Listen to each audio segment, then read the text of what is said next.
Aujourd'hui, prenons le temps d'étudier la parole de Dieu avec le sermon intitulé « C'est le problème ». Sur le chemin de la foi, nous rencontrons de nombreux problèmes. Dois-je suivre la volonté de Dieu ou dois-je obliger Dieu à suivre ma volonté? En d'autres termes, dois-je obliger Dieu à me suivre? Nous nous trouvons souvent à la croisée des chemins. C'est en effet un problème important. Nous comprenons intellectuellement que nous devons suivre la volonté de Dieu. Cependant, dans notre vie quotidienne, au milieu de nombreux soucis et conflits, nous nous demandons souvent, dois-je suivre la volonté de Dieu? Ou Dieu doit-il s'aligner sur ma volonté? Frères et sœurs, c'est déroutant, n'est-ce pas? Bien qu'il soit tout à fait naturel pour nous d'apprendre à connaître Dieu et de suivre son enseignement et sa volonté dans notre vie de foi, nous pouvons parfois essayer de changer la volonté de Dieu pour l'adapter à nos propres désirs et de faire Dieu suivre notre volonté. C'est pourquoi, dans la Bible, cette question est parfois classée dans les catégories de la foi enfantine et de la foi mature, en d'autres termes, la foi d'un adulte. Ouvrons d'abord 1 Corinthiens chapitre 13.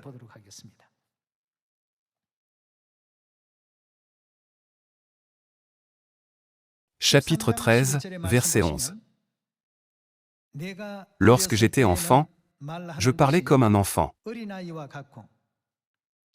Quand disons-nous que nous sommes comme un enfant?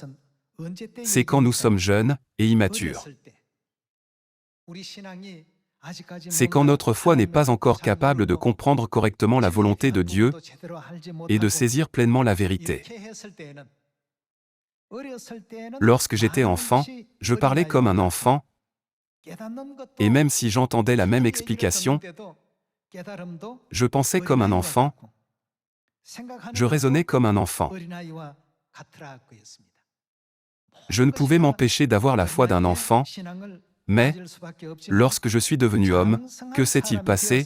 J'ai fait disparaître ce qui était de l'enfant. Nous ne devons plus l'avoir. Nous devons nous en débarrasser. Pour cette raison, le titre du sermon d'aujourd'hui est « C'est le problème ». Nous devons faire disparaître ce qui est de l'enfant. Les enfants veulent que leurs parents suivent leur volonté tout le temps. Si leurs désirs ne sont pas satisfaits, comment réagissent-ils? Ils pleurent. De plus, ils causent des difficultés à leurs parents. Ils crient jusqu'à ce que leurs souhaits soient exaucés. Il en est de même pour notre foi. Lorsque nous étions enfants, nous parlions comme un enfant, nous pensions comme un enfant, et nous raisonnions comme un enfant. Cependant, lorsque nous avons une foi mature, nous devons faire disparaître ce qui est de l'enfant. Nous devons nous en débarrasser. Pourquoi devons-nous le faire disparaître? N'est-ce pas parce que ce n'est pas bon? S'il te plaît, fais tout selon mes souhaits. S'il te plaît, suis ma volonté. C'est ce qui est de l'enfant. Nous pouvons dire que ce sont des pensées, des paroles et des comportements enfantins. Il est écrit, « Lorsque je suis devenu homme, j'ai fait disparaître ce qui était de l'enfant. » Une personne mature ne dit pas « Suis ma volonté ». Au contraire, elle doit suivre la volonté de qui? La veille de la crucifixion, Jésus savait qu'il serait crucifié le lendemain, mais lorsqu'il a prié toute la nuit dans le jardin de Gethsémané, il a dit, « Père, si tu voulais éloigner de moi cette coupe, toutefois, que ma volonté ne se fasse pas, mais la tienne. » Ces paroles ne signifient pas « suis ma volonté », mais plutôt qu'il suivra la volonté de Père. Cela ne signifie-t-il pas « je te suivrai » ? Dans la Bible, cela s'appelle l'obéissance. Quand nous regardons autour de nous, nous pouvons voir les innombrables créations de Dieu abonder dans la nature. On dit qu'un arbre connaît sa propre valeur. Il est content de sa position et ne se plaint pas en demandant « Pourquoi m'as-tu planté ici ?» ou « Pourquoi m'as-tu transplanté ici ?» Au contraire, un arbre s'adapte gracieusement à l'endroit où Dieu l'a placé et semé.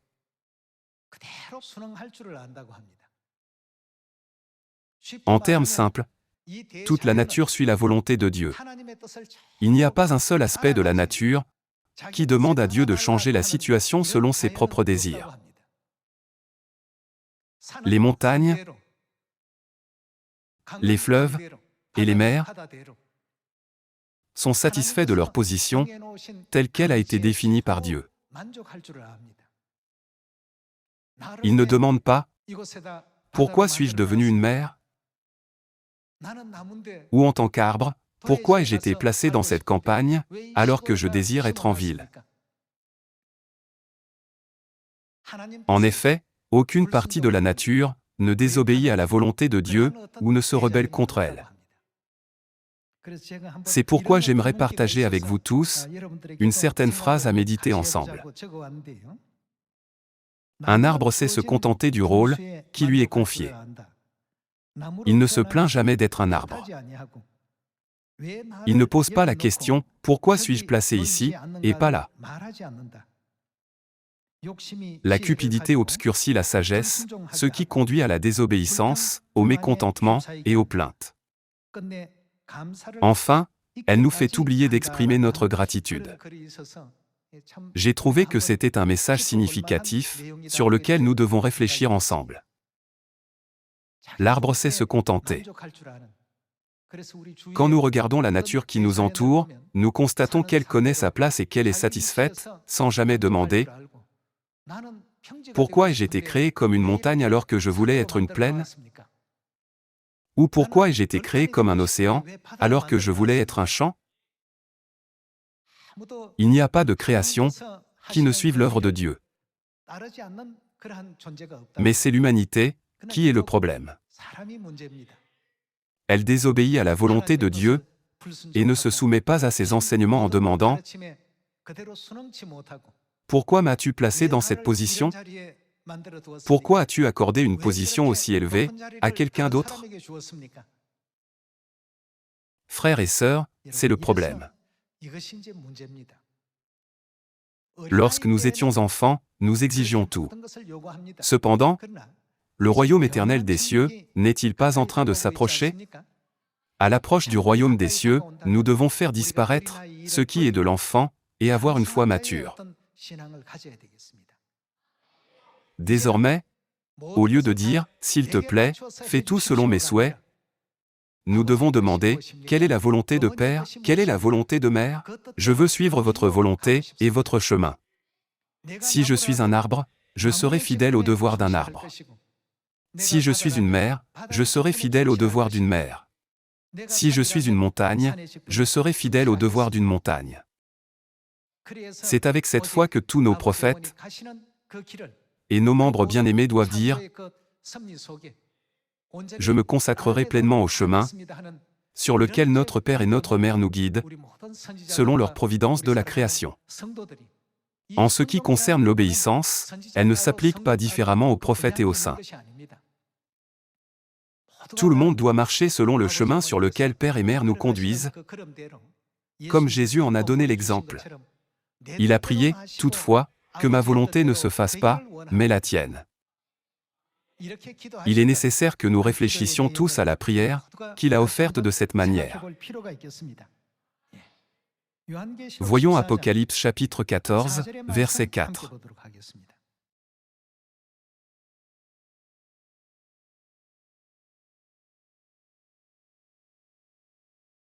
Chapitre 14, verset 4.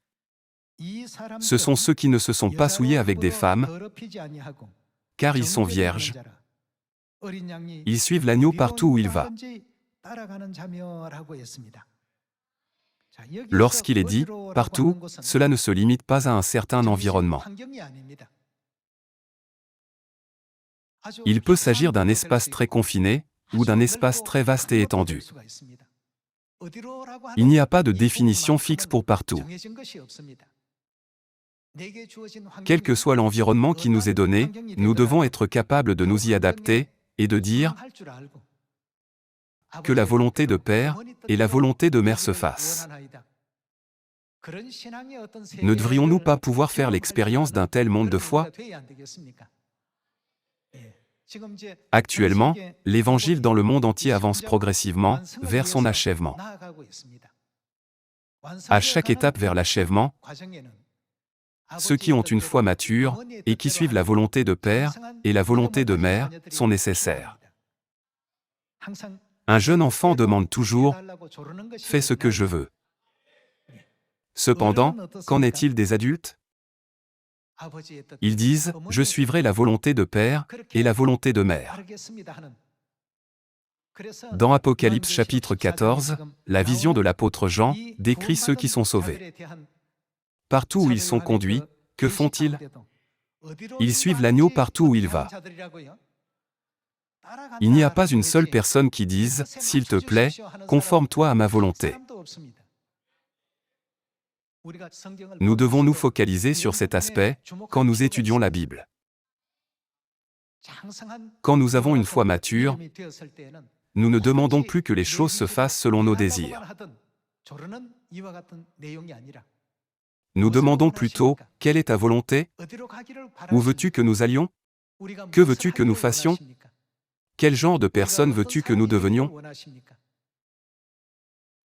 Quand nous possédons une telle foi, qui nous permet de suivre la volonté de Père Céleste et de Mère Céleste, le moment de l'achèvement du salut et du royaume éternel des cieux n'arrive-t-il pas plus rapidement? Ceux qui ont une foi enfantine, ceux qui supplient constamment de suivre leur volonté, se plaignent et murmurent toujours. Cela les empêche d'obtenir la perfection que Père et Mère désirent. Bien sûr, se comporter comme un enfant, parce que l'on ne connaît pas bien la vérité, peut être compréhensible.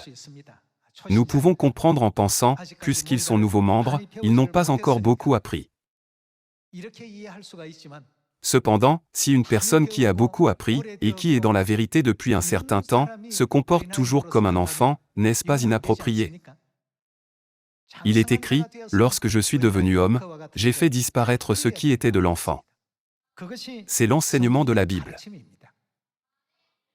C'est acceptable lorsque nous sommes enfants, mais lorsque nous devenons matures, nous devons abandonner ce qui est de l'enfant, et penser plutôt, quelle est la volonté de Père et Mère? Quel genre de personne Dieu veut-il que nous devenions? Qu'est-ce que Dieu veut que nous fassions en ce moment? Ainsi, les enfants de Sion doivent comprendre et accomplir correctement la volonté de Dieu, n'est-ce pas? Voyons 2 Corinthiens chapitre 10, verset 4.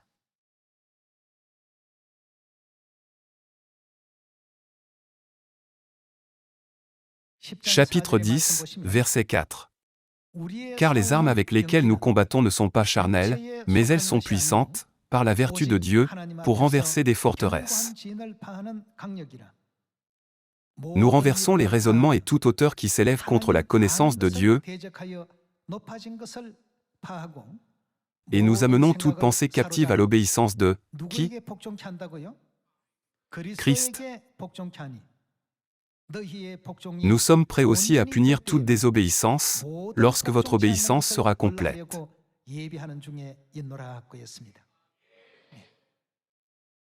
Nous devons amener toutes nos pensées captives à suivre la volonté de Dieu avec obéissance. Ce n'est que lorsque nous aurons atteint ce niveau que Dieu jugera et punira le monde entier qui ne le fait pas. Nous voulons tous aller au royaume des cieux le plus tôt possible, n'est-ce pas? Nous avons l'espoir du royaume des cieux. Si c'est le cas, que devons-nous faire de la foi enfantine? Nous devons l'abandonner. Soyez compréhensifs envers ceux qui viennent de recevoir la vérité et qui peuvent se comporter comme des enfants. Cependant, si vous occupez la position de leader en tant que personne mature, qui doit donner l'exemple aux membres, vous devez faire disparaître ce qui est de l'enfant. Veuillez penser aux arbres. Un arbre sait ce qu'il doit faire et se contente de remplir son rôle en conséquence. L'arbre trouve la satisfaction et le bonheur dans sa vie. Il profite de la chaleur du soleil, qui est une grâce de Dieu, absorbe la pluie, respire l'air frais et est entouré des chants joyeux de toutes les créatures vivantes.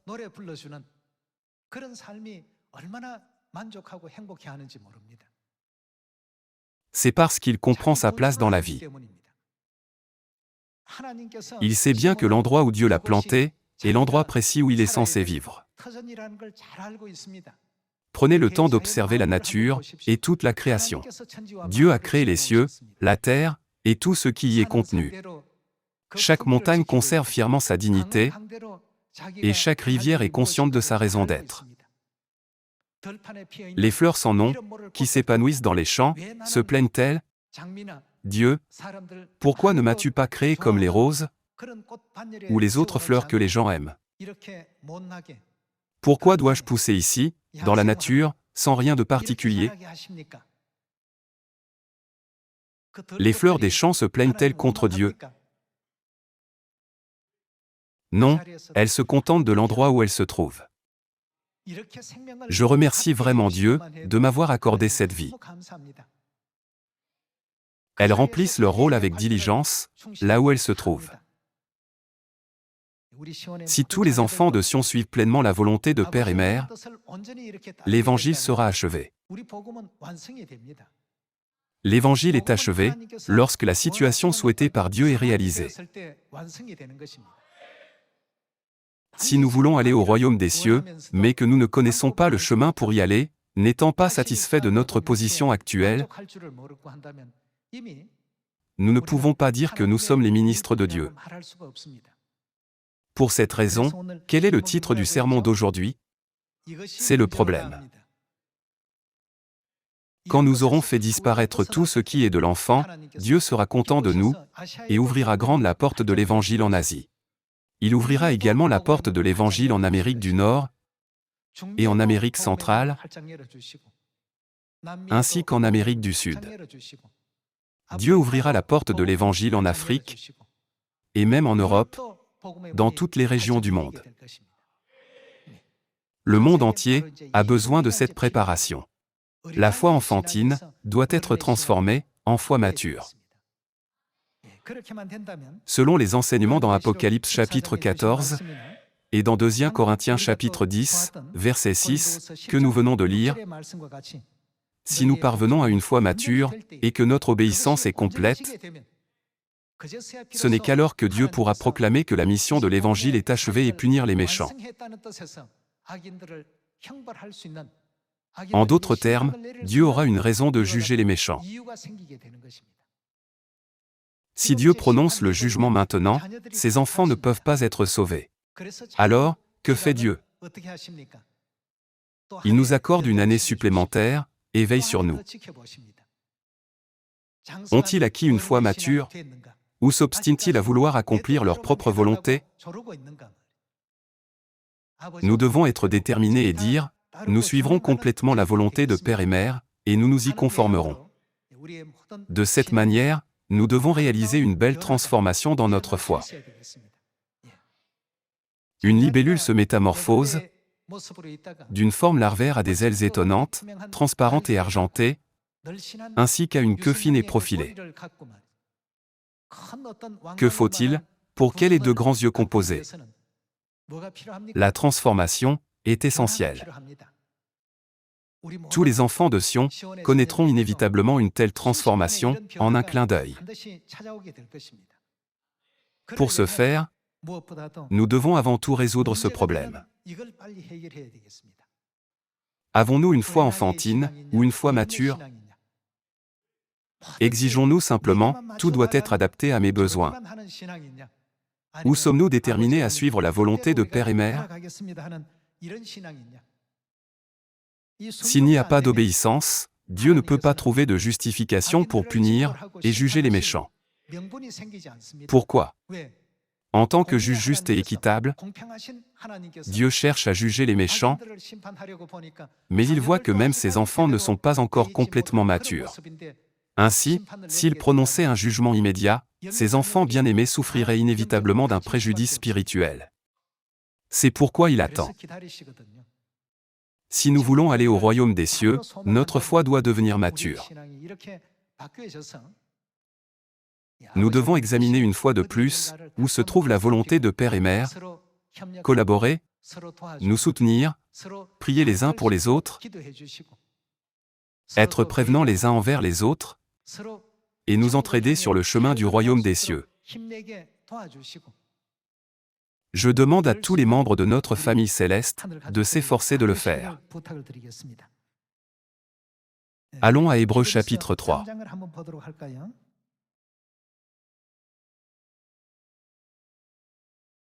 Voyons Hébreux chapitre 3, verset 18.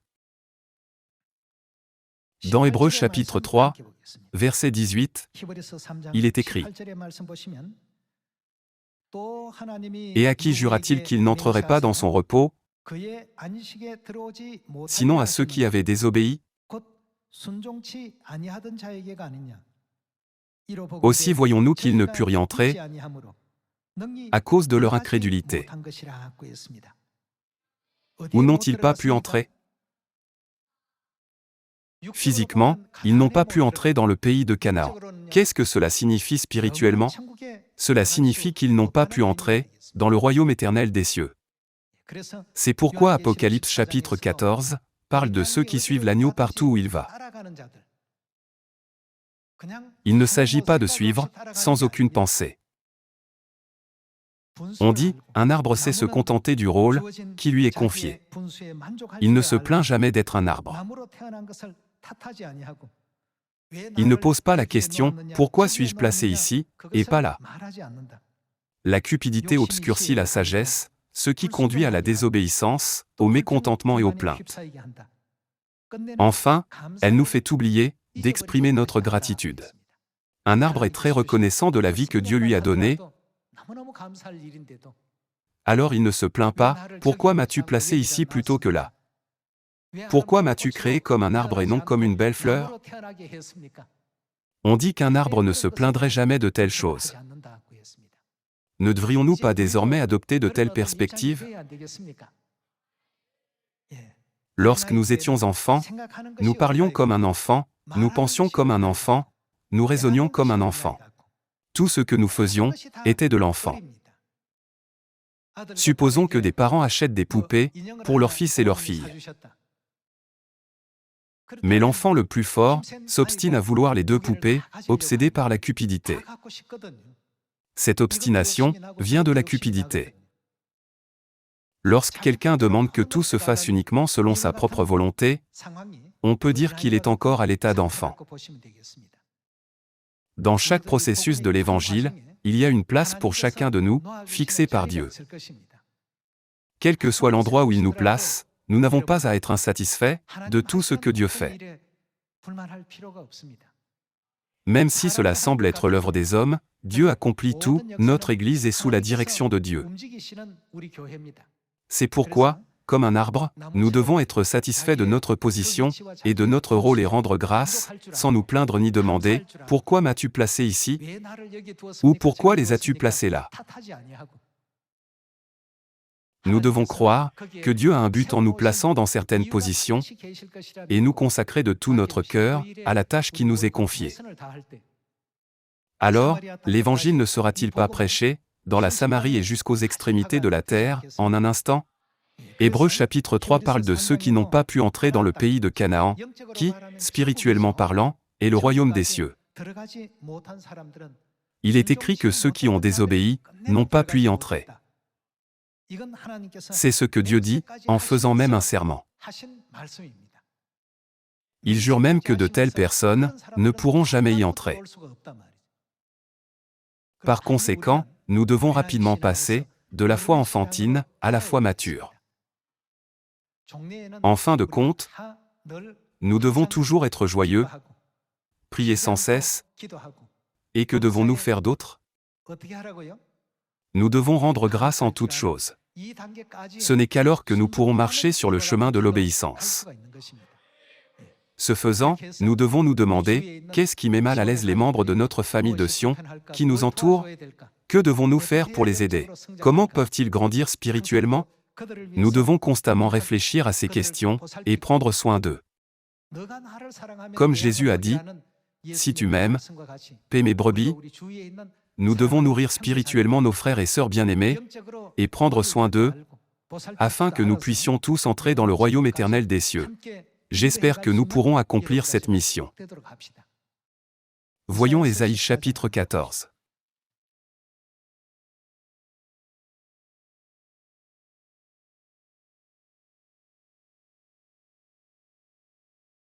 Ésaïe chapitre 14, verset 24.